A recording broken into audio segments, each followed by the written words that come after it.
Em nome do Pai, do Filho e do Espírito Santo. Amém. Vinde, ó Deus, em meu auxílio, socorrei-me sem demora.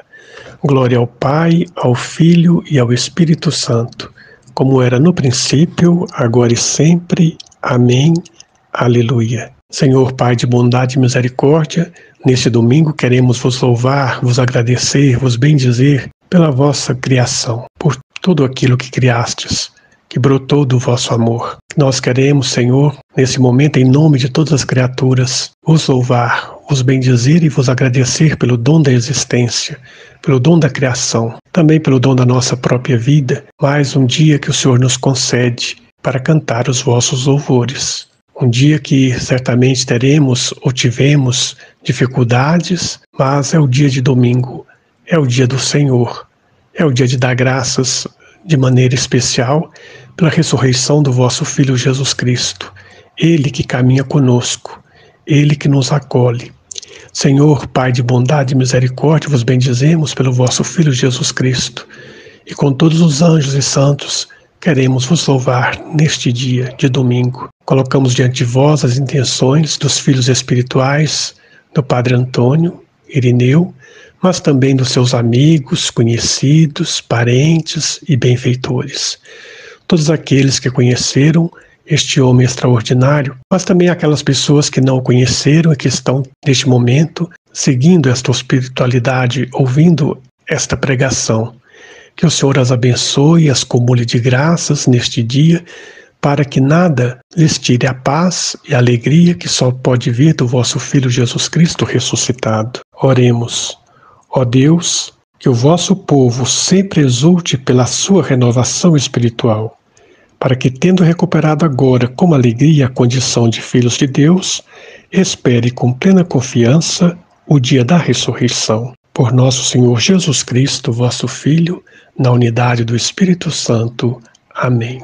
Bom dia, meus irmãos, minhas irmãs, amigos, parentes, benfeitores e filhos espirituais do Padre Antônio Irineu. Nesta manhã, nesse dia, não sei a que horas você vai estar ouvindo esta pregação, nós somos chamados a agradecer, a louvar o Senhor pela nossa vida, pela nossa história, pelos nossos caminhos. Somos chamados, iluminados por esta palavra de hoje, a viver a nossa missão de batizados. E a nossa missão de batizados fica clara na primeira leitura, que é justamente esta de anunciar com coragem e ousadia a ressurreição do Senhor, denunciando aquelas coisas que contradizem ao projeto de Deus.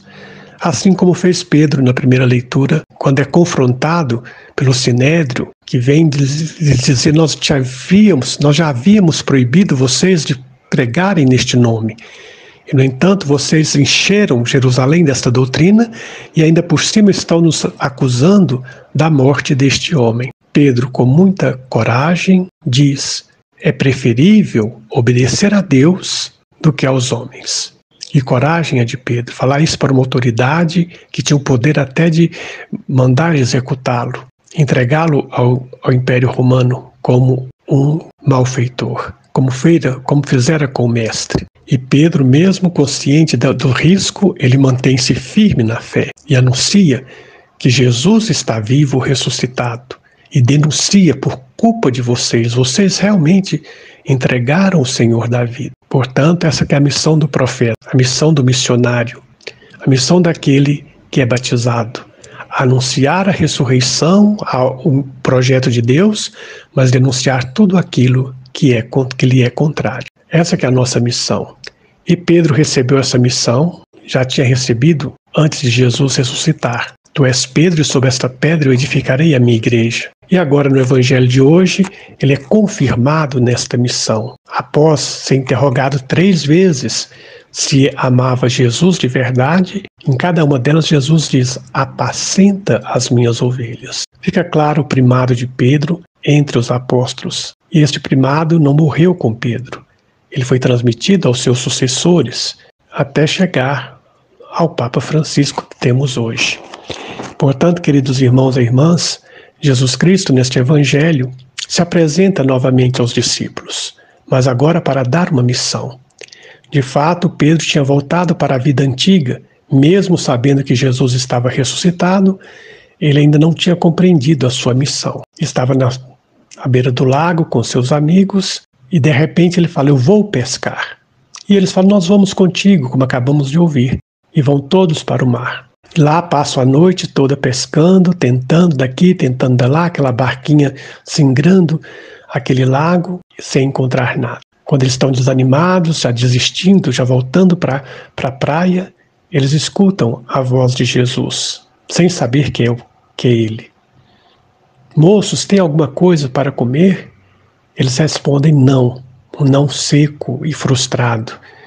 E aquele desconhecido fala para eles: vocês joguem a rede no lado direito da barca que vocês vão conseguir. E eles estão cansados, nem questionaram, jogaram a rede, talvez no automático, porque não sabiam, poderiam ter falado: não, nós já passamos a noite toda pescando, já nesse mar, nesse lago não tem peixe mais, enfim, nós só estamos recolhendo, o senhor não entende nada de pescaria, quem que é o senhor? Não, eles não perguntam nada. Eles já estavam tão cansados, tão fatigados, que eles pensaram: não temos nada mais a perder, e jogam a rede, mas sem muita esperança. E de repente tem aquela pesca maravilhosa. É interessante como João coloca essa pesca maravilhosa no final do Evangelho, ao passo que Lucas conta essa mesma história, mas em outro contexto, no contexto da vocação, do chamado. No fundo é o mesmo contexto. No começo, quando Jesus começou a sua missão evangelizadora, ou depois, quando ele já aos céus entrega essa missão para os seus discípulos. Então o contexto é um contexto de vocação. Só que Lucas coloca no começo do seu evangelho, ao passo que João já coloca no fim, depois que Cristo ressuscitou. Mas a mensagem é a mesma.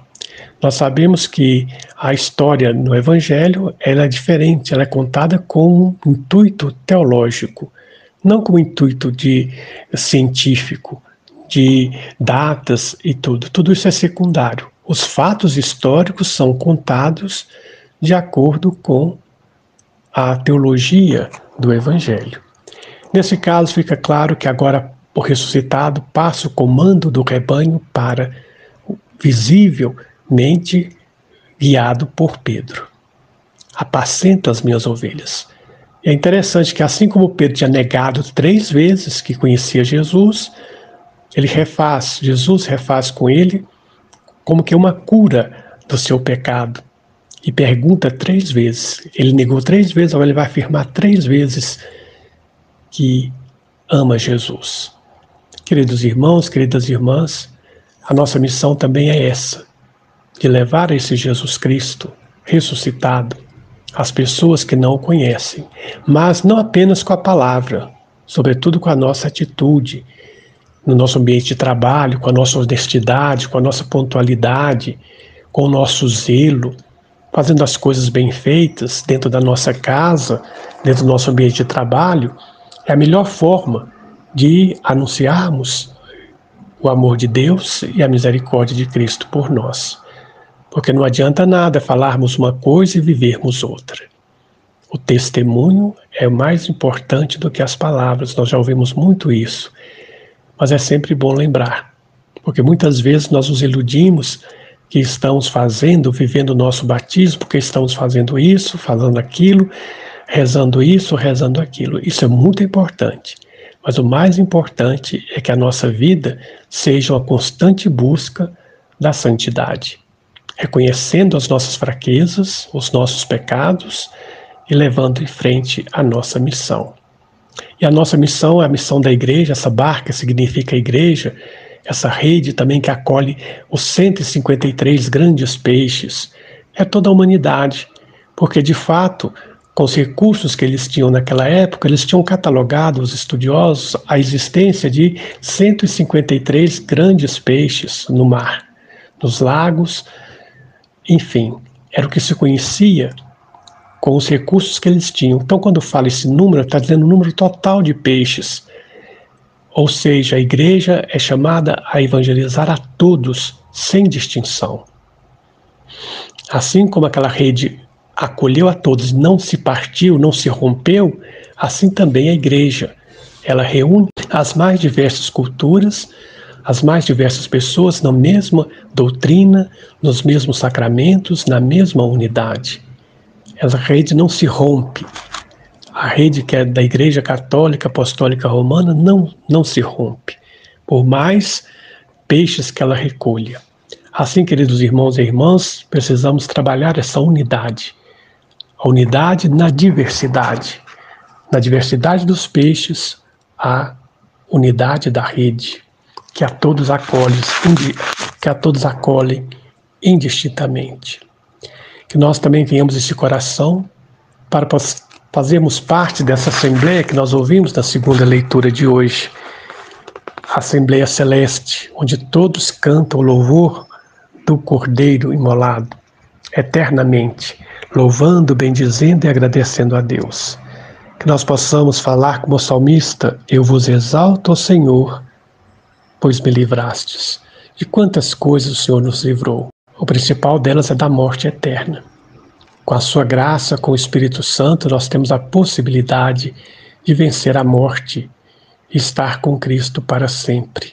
Na medida em que nós estejamos vencendo com a graça de Cristo as nossas mazelas, os nossos preconceitos, o nosso egoísmo, o nosso orgulho, a nossa prepotência. Que nós possamos cantar com o salmista: eu vos exalto, ó Senhor, pois vós me livrastes. Me livrastes de quê? Do pecado, da morte, do egoísmo, do orgulho, da vaidade, da prepotência. E o Senhor me deu uma vida nova, a possibilidade da ressurreição e da vida. Oremos. Senhor Pai de bondade e misericórdia, dai-nos sempre a graça de confessar o nosso amor por vós e por vosso Filho, mesmo com as nossas fraquezas, mesmo com as nossas incoerências, mesmo com as nossas contradições. Que o Senhor saiba que nós vos amamos. Amamos e queremos realmente a conversão, queremos a vida nova. Ajudai-nos, Senhor, a viver o nosso santo batismo. É o que nós vos pedimos por Jesus Cristo, vosso Filho, que convosco vive e reina para sempre. Nossa Senhora de Fátima, rogai por nós. São Padre Pio, rogai por nós.